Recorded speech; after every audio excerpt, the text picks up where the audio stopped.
guys, it's your buddy Caden with your Money Minutes, where I interview millionaires and they give us advice on helping families in business. Today, my special guest is Dr. Cozette White. Dr. Cozette White was born and raised in the great city of Carson, California. She is America's #1 advisory tax and accounting strategist. She helps business owners understand the numbers. You can catch her sharing Money Matters advice on Fox 40. Today, I welcome the financial physician, Dr. Cozette White.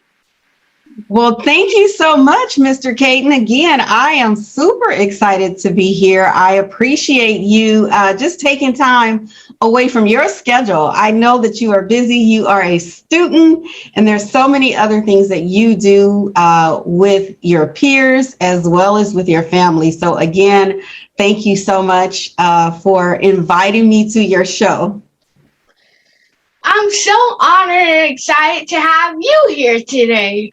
My platform helps educate kids on financial literacy, but also shows parents ways to educate their kids. Again, welcome to Money Minutes. Yes. So the first question I have for you, Dr. White, can you tell us more about what you do and how it can help families in business? Absolutely, Caden. So what is it that I do? I am a tax and accounting strategist. My main focus is to work with business owners, predominantly our CEOs who are 6 and 7 figures in the real estate industry. I help them analyze their numbers, their financial statements, looking at their key performance indicators, looking at some break-even analysis, looking at benchmarking, and looking at how they can actually save with their taxes. And when we say save with taxes, Caden, they have to really be looking at their numbers on a regular basis, their financial statements, to see where they may be leaving money on the table, how they can implement strategies and whatnot to help them save. Now, when we talk about how is this helping families, Caden, I'm a strong believer that the habits, our money habits that we develop at a young age, such as you, carry us into life. And so those same habits that we've developed as a young child, we've carried them into our workplace or we've carried them into our business. And so how is it that I impact families? If the businesses aren't successful, then that means they're not bringing money home. So I also work with tax professionals to help them grow highly profitable firms as well. So if a business is not profitable, the bottom line, if they're not profitable, then that has a direct impact on their livelihood. That has a direct impact on the finances that they bring into the home. That has a direct impact on whether or not they're leaving a legacy or working towards it. So financial literacy in itself it's important. I know I went all over the place, but I answered the question. Thank you for telling everyone what you do. What you do is so important. And I'm so honored to be able to interview you today. Yes. Dr. White, in my business, I teach kids financial literacy in a fun and interactive way because that was something that I didn't see in my school system. What are your thoughts on teaching kids financial literacy early? Well, I am all for it, Caden. I believe, as I said a little earlier, is that the habits that we develop at a young age, they carry us on into our adult lives. So as you just said, you didn't see in your school that financial literacy was something that the school systems and the teachers took very seriously. But as you know, there are kids out there, there are adults out there who don't know how to properly count their money. There are people who don't know how to invest, adults who don't know how to invest, adults who don't know how to really make a dollar work, invest and make that dollar work, $10, thousands of dollars. So financial literacy needs to start in the school. The kids need to be educated. They need to be educated on investing. They need to be educated on what does it look like to be an entrepreneur. They need to learn what does it look like to establish credit at a young age. They need to know how to go into a bank and open up a checking account, a savings account, how to withdraw funds from an ATM machine, all of those things, make a deposit, write a check. All of those things are essential things that at some age, the foundation needs to be laid, because of the foundation is, that's what's sturdy. If it's not a solid foundation, then there'll be problems moving forward. It's very important to teach kids about financial literacy, especially at a young age. Dr. White, during the pandemic, a lot of businesses had to change the way they did business. Did you have to change some ways you did business? Well, for me, Caden, the pandemic was another eye opener for me. I actually have always worked virtually. So working virtually from home was not something that was new to me. It was new to my clients because I did see some of the clients in the office. So that was a struggle for my clients as well as for myself. How I onboarded my clients and how I brought them over and how certain systems had to be implemented. They were in place, but they needed to be tightened up. So those types of things, the back office types of things impacted my business. But as a overall, I will say that for my business, we were very successful during the pandemic, unlike some of our other business owners and competitors. And when I think about the pandemic for me, or for the taxation or accounting finance industry, all of us did extremely well because the smaller businesses relied on us to get them through the financing, to get them through the grants, unemployment, all of those things. So it was a very successful period for the finance, accounting, tax industry, to say the least. Yeah, the pandemic changed a lot of people's businesses, but it's a good thing it didn't affect yours too much. Thank you. Yes, thank you. In my audience, there are kids that already have businesses or want to start businesses.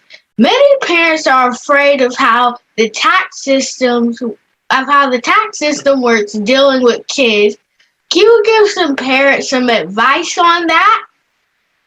Sure. So I think number one, parents, those of you that are listening or will be listening to this, as you know, we've already stated that it's important for our children, our youth, to become financial literate at a young age. This is just bringing on an additional responsibility of them and allowing them to understand what it looks like to be an entrepreneur, and also to allow them to say that they don't have to work for corporate. As it pertains to taxes to the parents, there are numerous write-offs that your young son or daughter can take advantage of by being a business owner at such a young age, establishing the credit at such a young age. But the tax write-offs, working from home, those are tax deductions, although we realize that they are, in your place, but there are deductions that our young children can take advantage of. So don't steer away from it. It's an opportunity, not only from a tax perspective, but it's just they're developing their habits, they're forming good habits. And the one thing that we know as parents is that we were taught to go to school, get a good job. It's not like that. Right now, we should be teaching our children they can go to school if they choose to, and that's great. But we should lean them or steer them down the road of entrepreneurship, self-employment. I cannot tell you the opportunities that are available, parents, to those of you that are listening, the opportunities, the financial opportunities, the rewards for being self-employed versus going to work for someone. I stayed in corporate for years and I was stuck at a certain threshold as to what I could make. Once I left corporate, within the first 4 months, and this is no jive, parents, within the first 4 months, I doubled my income and I was a highly compensated employee. So gear your kids down the right path. Set them up with a mentor. I better stop. Thank you for the parents. Thank you for giving the parents that are watching some advice on that. Yes. Dr. White, what are your thoughts on giving kids a job in the family business first? Is that something you did with your kids? I did, and I strongly believe that that's where they're going to get their foundation. Kids mimic and watch and pick up habits from those that they are around. So if they have a great role model, such as mom, dad, or some other family member in the family, then it's a great opportunity to pick up some of the skills that they need that will carry them on as an adult. So definitely bring the kids on. Those are a tax write-off as well. You can hire a child, a family member, and for right now, today, as we're speaking, they can make anywhere from about $12,400, and that does not have to be reported to the Internal Revenue Service as income for the child. In addition, working in the family establishment, it is a tax deduction for the family. There are things that you need to ensure that you're doing, documentation, making sure that you have accurate records so that you can write that $12,400 off for the young adult or young child that is working in your establishment. Yeah, it's very important to give them a job in the family business and teach them the importance of having a business. Dr. White, one of the things in my business that I have been working on is partnerships. What are your thoughts? What are the partnerships? What are the ways that partnerships can help you in your industry? Well, there are a number of ways that partnerships can help me. Number one, I will say start with the lateral partnerships. And for me, I work with other attorneys, others in the legal industry. And the reason why I work with others in the industry, number one, is because they can refer some of their clients my way. That is just one opportunity for me to partner.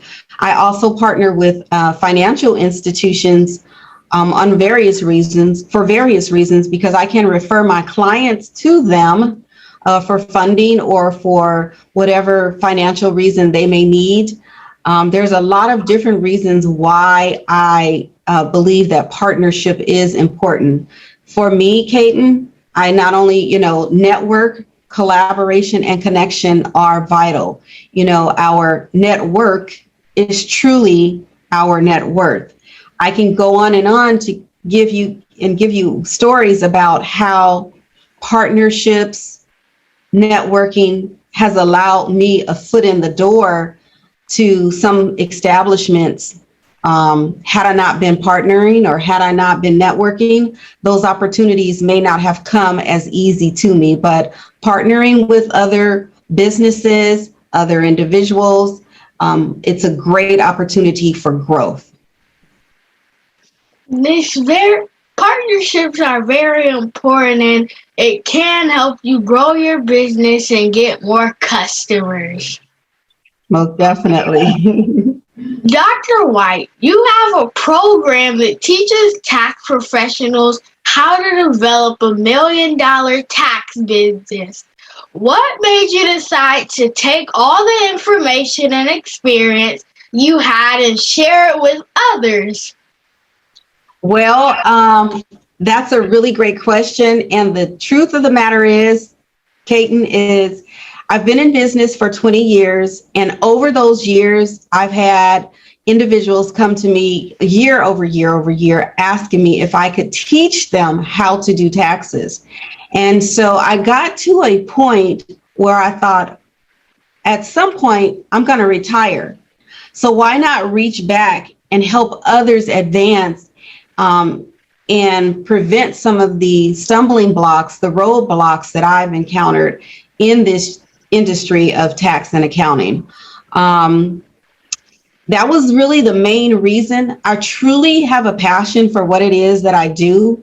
And I feel as though I am an expert and a leader in the industry. And I feel that I have a responsibility to those that look like me, our brothers and sisters, African American brothers and sisters, to really help groom them and get them to a point where I am at.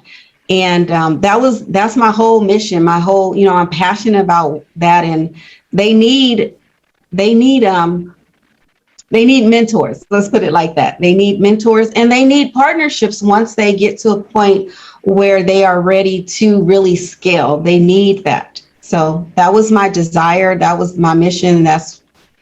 I'm on a mission. Definitely. That is so important.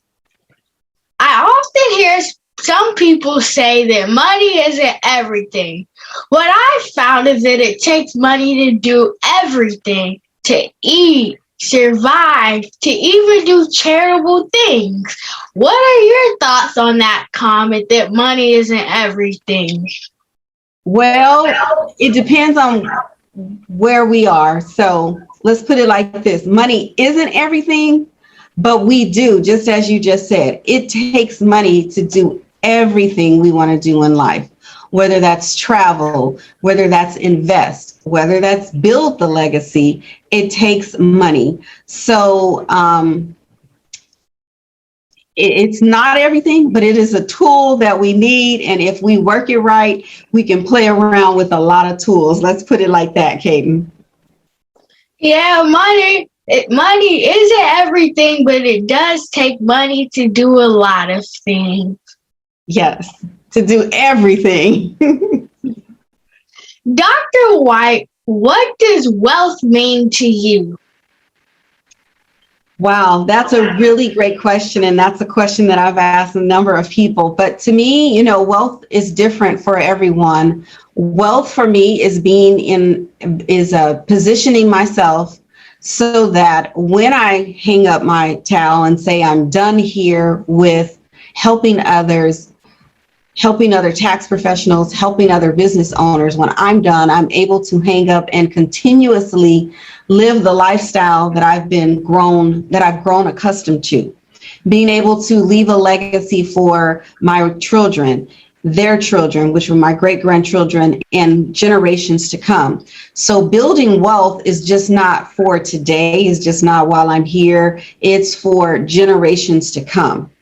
And so when I think about generations to come, I also think about the question you asked me earlier.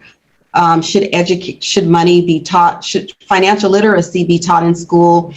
And the habits that our young youth and children develop. If we teach them young, then they'll grow up and they'll know the right way hopefully they'll know the right way to manage money.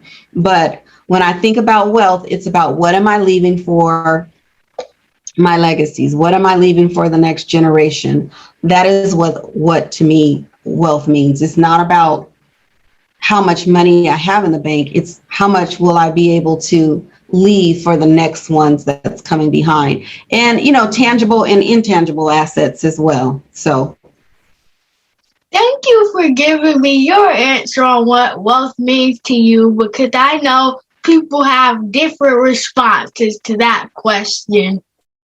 Yes, they do. Dr. White, can you give us one of your best strategies for diversifying in order for money to last through generations? So say that again. Can I give you my opinion on how? Could you Can you give us one of your best strategies for diversifying in order for money to last through generations? Okay, yeah, there are a couple of ways that we can diversify our funds so that they are going from one generation to the next. Of course, we know that we can invest in rental property or invest in property, and we can flip property. We can invest in stock. We can invest in bonds. We can invest in a number of different things so that we have that generational wealth and it's being passed on from one generation to another generation. One story that I'm going to deviate on, Caden, is just to, when we talk about generational wealth and leaving it. When I bought my very first home, I purchased it from a young lady who was probably 25, I believe, if I recall back then. But I often think about that young lady. She sold the house that her father left her. Her father passed in his 50s, and she sold that house when she was 25. I'm here in California, and so the property prices are a lot different from where you guys are. But back in the day, the price was $172,000.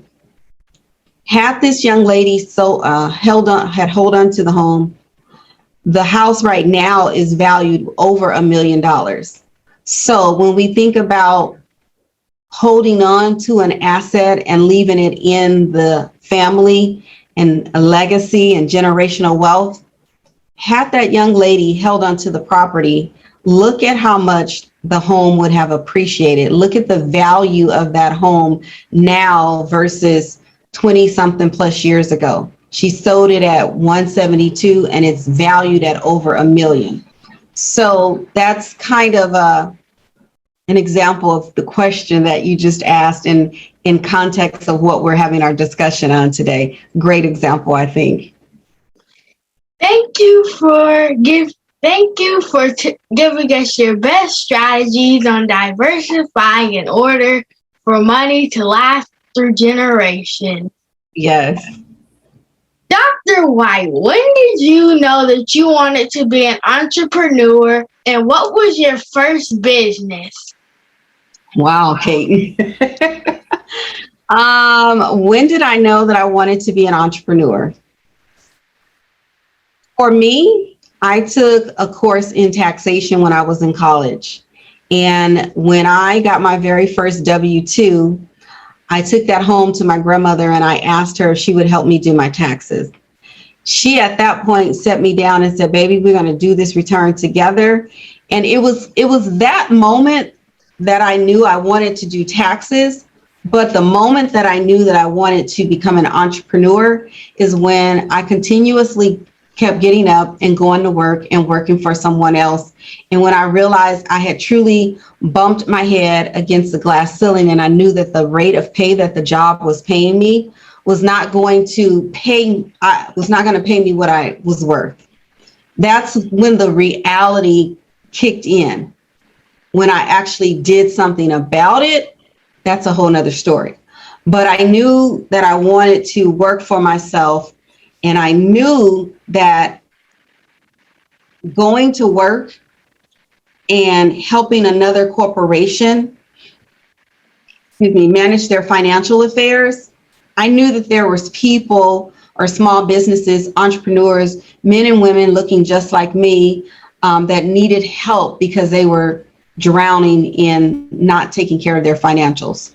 So I knew early on, but I didn't do anything. And as you know, when we talk about money, growth of money, time waits for no one.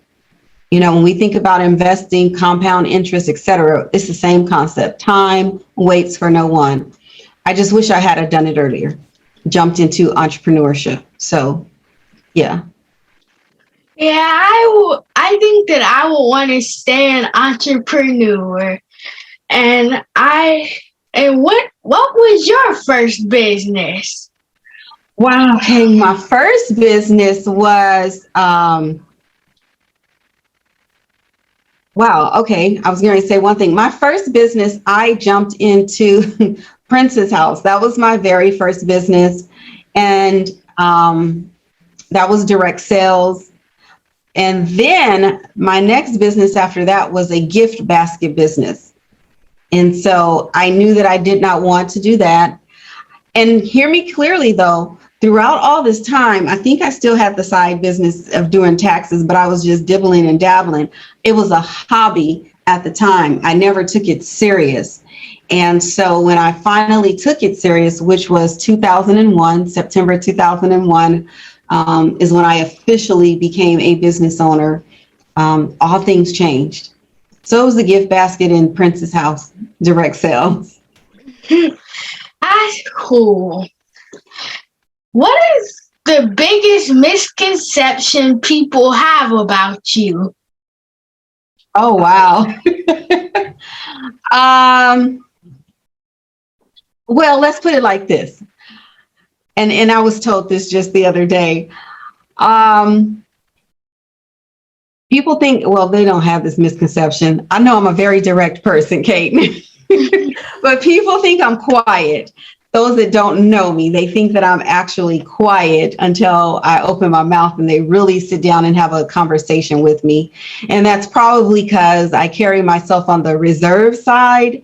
And I observe a lot before I speak, but I'm not as quiet as some believe. That's a misconception. The biggest misconception I would say people have about me is, how can I teach them financial literacy just by being a kid? Well, I've watched you, and I guess, your environment with your parents and other mentors and coaches and whatnot that you have, they're grooming you. So I'm sure you know a lot. You know more than my 30-year-old daughter. So, it's about our environment, and you've been exposed to this growing up as a child. So I'm not sure they don't know you. That's all. They don't know you. They don't know.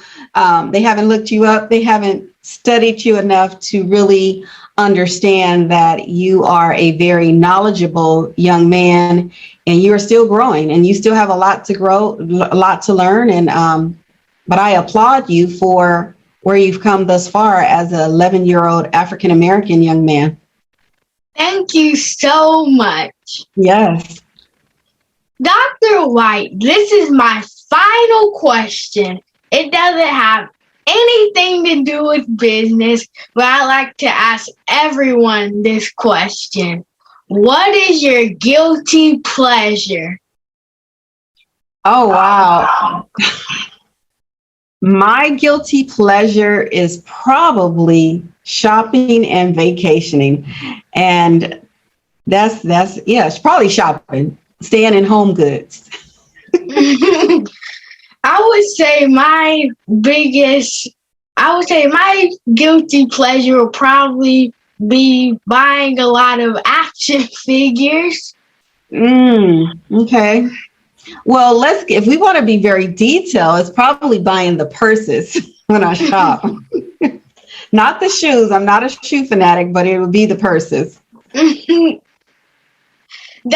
White, I would like to thank you so much for joining me and my audience today. It was an honor being able to interview you.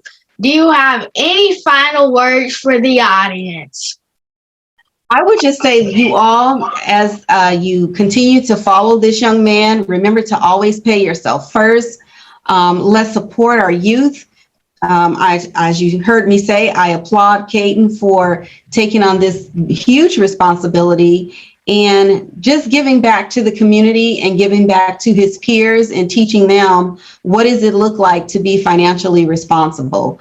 We have to be personally accountable for our actions, and especially when we're talking about our finances.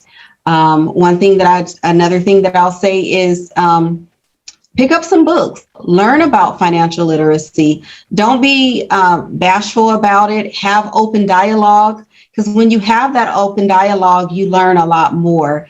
And invest, save, and Personal accountability, you all. You all are responsible for your finances. Pay yourself first. Learn to save. That's it. Thank you so much, Caden. I've enjoyed this. You've asked me more interview questions than most people on my podcast shows or Zoom interviews, but thank you. I appreciate you. You are really doing it, and you are going to go a long ways, young man. Once again, thank you for joining me. And with that, guys, thank you for joining us today. And remember, if Caden can, you can too.